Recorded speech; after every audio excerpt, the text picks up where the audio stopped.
Hoy vamos a estudiar el Imperio Romano, una de las civilizaciones más influyentes de la historia. Desde su fundación, en el siglo VIII a.C., pasó de ser una pequeña ciudad en el centro de Italia a un vasto imperio que gobernó gran parte de Europa, Asia Menor y África. En primer lugar, vamos a ver la ubicación de Roma. En sus comienzos, Roma se encontraba únicamente en la península itálica, en la región del Lacio. Estaba rodeada por el mar Mediterráneo, lo que le permitió tener fácil acceso al comercio marítimo y relacionarse con otras culturas del Mediterráneo. Roma fue fundada a orillas del río Tíber, el tercer río más largo de Italia, y este río fue fundamental para el transporte y el comercio, permitiendo a los romanos acceder a recursos y mantener rutas comerciales tanto locales como internacionales.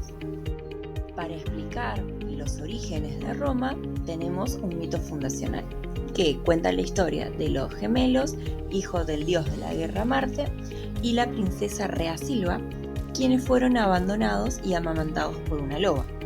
Rómulo, tras matar a su hermano Remo, fundó Roma en el año 753 a.C. Este mito refleja el orgullo de los romanos por su origen divino y su destino grandioso. Además de este mito, podemos destacar la existencia del pueblo de los etruscos, una civilización avanzada que dominaba el norte y el centro de Italia antes de la expansión romana.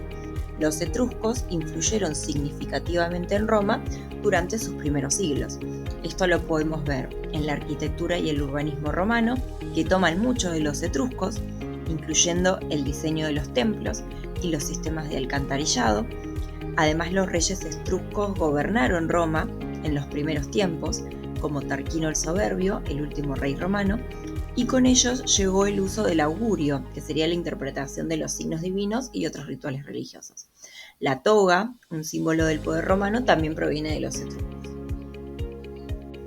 Para continuar, vamos a destacar las principales características de la sociedad romana. Era una sociedad que estaba claramente dividida en clases. Podemos resaltar 3 clases sociales que se ven ahí en el dibujo. En primer lugar van a estar los patricios, que eran las familias nobles, dueñas de grandes tierras y con influencia en la política. Los patricios creían que eran descendientes de los fundadores originales de Roma. Los patricios además controlaban las principales instituciones del Estado, como el Senado, las magistraturas más importantes, la religión y las tierras. Después teníamos a los plebeyos, que eran la mayoría de la población. Estaban compuestos por campesinos, artesanos, comerciantes, soldados y trabajadores urbanos. Al inicio de la República, los plebeyos no tenían acceso a cargos políticos importantes y aunque podían servir en el ejército y pagar impuestos, no tenían derechos iguales a los patricios. Finalmente tenemos a los esclavos, que eran capturados en las guerras de expansión y su trabajo en los latifundios fue crucial para el desarrollo económico del imperio. Esta desigualdad que había en la sociedad generó una fuerte lucha entre patricios y plebeyos. Este conflicto se desarrolló entre los siglos V y III a.C. Los plebeyos querían igualdad ante la ley y acceso a los mismos derechos políticos y religiosos que tenían los patricios. Entre las principales causas del conflicto estaban las deudas y la pobreza, ya que muchos plebeyos eran pequeños agricultores que dependían del trabajo de la tierra, la falta de derechos políticos. Después, las leyes que había eran secretas y no escritas, lo que favorecía a los patricios y dejaba siempre a los plebeyos en desventaja. Esto llevó a una lucha que tuvo distintas instancias de avance, entre las que podemos destacar la creación de la ley de las 12 tablas, que fue el primer código de leyes romano que estableció las bases de derecho público y privado, y después van a desarrollarse distintas leyes que van a ir haciendo que los plebeyos puedan ganar un poco más de derechos, como por ejemplo la creación del tribuno de la plebe. Durante la historia de Roma se van a desarrollar diferentes sistemas de gobierno. En primer lugar tenemos la monarquía, que se extiende desde el 753 al 591 a.C. Roma nació como una monarquía gobernada por reyes, que según la tradición eran 7 en total. El último de ellos fue Tarquino el Soberbio, que fue derrocado por su tiranía, lo que dio paso al establecimiento de la República. Y el primer rey de Roma va a ser Rómulo, justamente relacionado con el mito fundacional. A continuación vamos a tener la República, que se va a desarrollar del 509 al 27 a.C. La República va a ser un sistema en el cual el poder estaba en manos de 2 cónsules elegidos anualmente y un senado que representaba a las familias patricias. A partir del año 27 a.C., con Octavio Augusto, el poder se va a instaurar el Principado, que formalmente mantenía la estructura de la República, pero en la práctica era un sistema con un fuerte poder concentrado en la figura del princeps, el primer ciudadano o el emperador. Aunque el Senado y los cónsules seguían existiendo, el emperador tenía la mayoría de los poderes políticos, militares y religiosos. No se utilizaba oficialmente el término imperio, hasta más tarde, pero en esencia el Principado fue un sistema de gobierno con características autocráticas. Después del Principado va a venir otro periodo que se conoce como el Dominado, y este Dominado va a terminar en el 476 después de Cristo, que es el momento de la caída del Imperio Romano de Occidente. Y para destacar un poco sobre la expansión territorial, Roma comenzó como una pequeña ciudad-estado en el centro de Italia, pero con el tiempo se expandió para controlar todo el mar Mediterráneo. Uno de los momentos claves fue su victoria en las guerras púnicas, del 264 al 146 a.C. contra Cartago, lo que le dio el control del norte de África y el oeste del Mediterráneo. Roma organizó su imperio cuando realizaba conquistas en provincias que eran gobernadas por procónsules y legados, lo que le permitió administrar territorios muy extensos y de manera eficiente, aunque eran todos muy diversos. También la infraestructura, como era un imperio tan extenso, fue crucial. Gracias a la vasta red de calzadas, los acueductos, se facilitó la comunicación, el comercio, la llegada y el movimiento de las tropas. Entonces, como vemos acá en este mapa, la parte que está amarilla serían como los inicios de Roma, y después vamos viendo con distintos colores cómo se va expandiendo, hasta conquistar prácticamente todas las costas del mar Mediterráneo, al punto que ellos empezaron a llamar al mar Mediterráneo Mare Nostrum, nuestro mar. Las principales características de la religión romana inicialmente era politeísta.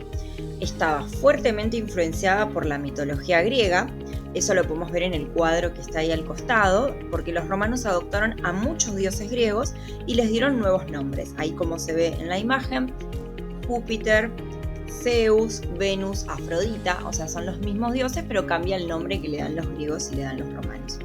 Los rituales religiosos estaban entrelazados con la vida política. Los augures interpretaban los signos divinos antes de tomar decisiones importantes, como ir a la guerra. Roma también absorbió a los dioses de los pueblos conquistados, lo que ayudó a integrar las culturas bajo el dominio romano. La religión era, por tanto, un medio de cohesión social. Finalmente, aparece el cristianismo en el siglo I después de Cristo, y a pesar de las persecuciones iniciales, el cristianismo fue ganando adeptos hasta que el emperador Constantino lo reconoció oficialmente en el Edicto de Milán, en el año 336 después de Cristo, y más tarde se convirtió en la religión oficial del imperio bajo Teodosio. ¿Qué nos dejó el Imperio Romano? El derecho romano es una de las contribuciones más duraderas de Roma. Su influencia es palpable en los sistemas legales de muchos países occidentales, especialmente en Europa y América Latina. Roma fue pionera en la construcción de grandes infraestructuras como acueductos, puentes y anfiteatros, como el Coliseo. El uso del arco y del hormigón permitió a los romanos construir edificios monumentales y duraderos. El latín no solo es la base de las lenguas romances, sino que también ha dejado una profunda huella en el vocabulario de muchos campos técnicos y científicos. Roma influyó en el desarrollo de sistemas republicanos y democráticos, inspirando conceptos como la separación de poderes, que vemos hoy en muchas democracias. El cristianismo se expandió durante el Imperio Romano y en el siglo IV después de Cristo, bajo el emperador Constantino, se convirtió en la religión oficial del imperio. Esto sentó las bases para la difusión del cristianismo en Europa y su influencia hasta el presente. Roma asimiló mucho de la cultura griega, pero también desarrolló su propio arte, literatura y filosofía, influyendo en la cultura occidental. Las obras de autores latinos como Virgilio, Cicerón, Séneca y Ovidio son leídas y estudiadas hasta hoy. El calendario juliano, introducido por Julio César, fue una base para el calendario gregoriano que utilizamos en la actualidad. En resumen, el Imperio Romano nos dejó un legado que sigue vigente en muchos aspectos de la vida moderna, como el derecho, la arquitectura, el idioma y la política. Su impacto fue tan profundo que muchas de sus ideas y logros continúan siendo pilares de nuestra civilización. Roma, con su vasto imperio, cambió el curso de la historia y moldeó el mundo tal como lo conocemos hoy. Y así llegamos al final de este video sobre el Imperio Romano. Déjame tu opinión en los comentarios, qué te pareció y qué tema te gustaría que trabajemos en el próximo video.